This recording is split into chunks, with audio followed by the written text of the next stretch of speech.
The Department of Education announcing that colleges and universities would not receive applicants' information until early March. It's pretty late. Many colleges and universities likely won't be able to send financial aid offers out until April, which would leave less than a month before they're expected to commit to a college. Let's bring in certified financial planner Doug Flynn to discuss what we know. Doug, welcome to the show. Good morning. I'm so glad we're talking about this. Yeah, it's timely for sure. It's timely. So many Americans are worrying about this. It's going to cause delays for financial aid, like I just mentioned. Yes. I remember how dependent I was on FAFSA many years ago. But what kind of pressure does this put not only on the schools, but the students and the parents?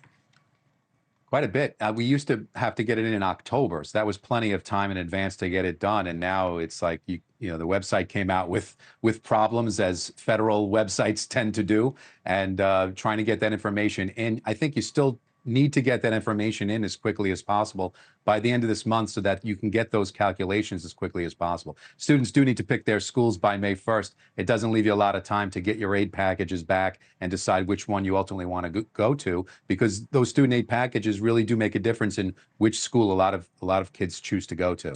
Well, I think it's infuriating for so many parents is the delay is because the Education Department is correcting a mistake they made, a $1.8 billion mistake that would have lowered the amount aid students actually received. So should parents remain stressed if this delay means more money for their kids?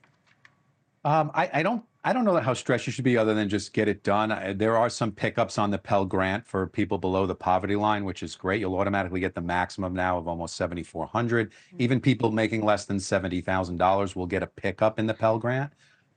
Even if you make over $100,000, you should still apply through the FAFSA, because the school uses that information for determining grants and other aid at the school level, even if you don't necessarily qualify from the federal level.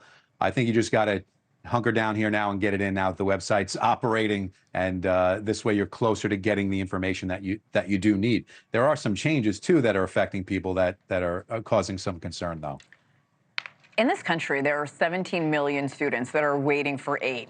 17 million students. You mentioned some options that these students, these parents have. What can parents do to pay for school? You mentioned the Pell Grant.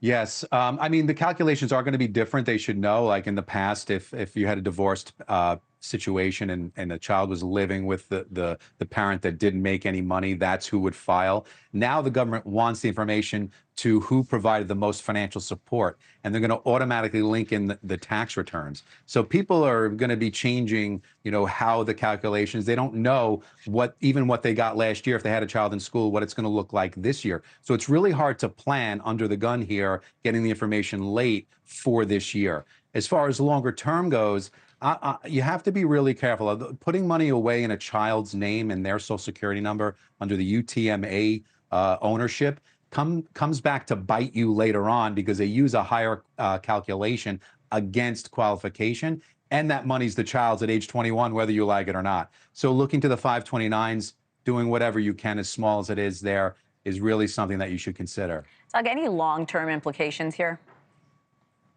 I don't think so. I think, like anything else, when they come out with the new rules, then people will figure it out how they need to adjust their life accordingly. One of the other big takeaways is that there used to be a break if you had more than one child in college at the same time in the calculation. That's gone. So people who used to rely on, I had my kids close together and now they're both in college, at least that'll help me.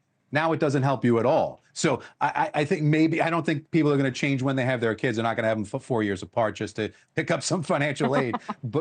but I think until we really know how everyone goes through the process and see what the ramifications are, then maybe some people will adjust. There's a lot of focus on incoming students and transfer students, understandably so. But what about a delay in financial aid for those students that are returning back to campus or going back to school? Yeah, I think the schools are a great resource, by the way. Calling your school's financial aid office, I think they're all in the same boat, and they're going to do everything they can. They want the students to come back. That's one of the biggest things that's important to them. So they will work with you. I think they'll anticipate what they can and apply that to get you through the process so that you can worry a little bit less in most cases, and then work it out when they get all the final numbers. But I think the existing people will just have to kind of deal and see how the chips fall. but it's the first-year students that have no idea and might be making a choice between school A and school B, where really the problems are in this situation. And there's already so much stress when you're going into college. Should be an exciting time. Doug Flynn, thank you so much for all that insight and context. Thank you. Thanks for watching. Go to joinnn.com to find NewsNation on your television provider. And don't forget to click the red subscribe button below to get more of NewsNation's fact-driven, unbiased coverage.